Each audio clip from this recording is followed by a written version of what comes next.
আজকে এখানে হলো বলতে যে আমি দেখি মাঠের মধ্যে একটা কুকুর প্লাস্টিকের কোটো মুখের মধ্যে আটকে যায়। মুখের মধ্যে আটকে যায় এই 3-4 দিন ধরেই ঘুরে বেড়াচ্ছে। তা আমাদের দেখে শুনে আমাদের আমির সাহেব পশু পাখি আমির সাহেবকে খবর দিই।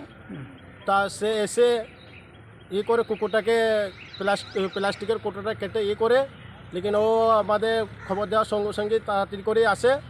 তা ও পশু পাখি আর কি সব দেখাশোনাই করে। তো ওই জন্য আমি সেকে আমাদের খবর দিলাম।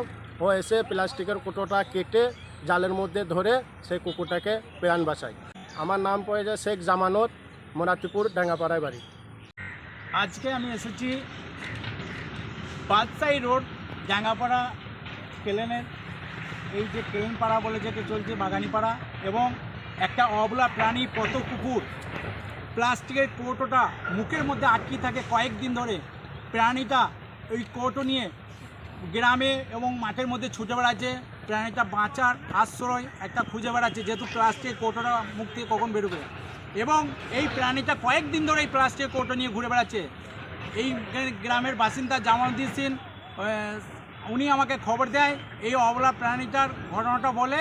ওনার কাছ থেকে খবর পেয়ে আমি তড়িঘড়ি আসি এবং প্রাণীটাকে মাঠের মধ্যে জালের মধ্যে ধরে প্রাণীটাকে তার কৌটো মুক্ত করা হলো।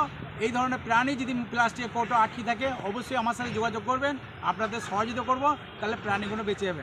আমার নাম আমির শেখ, পশ্চিমবঙ্গ মোড়াতে।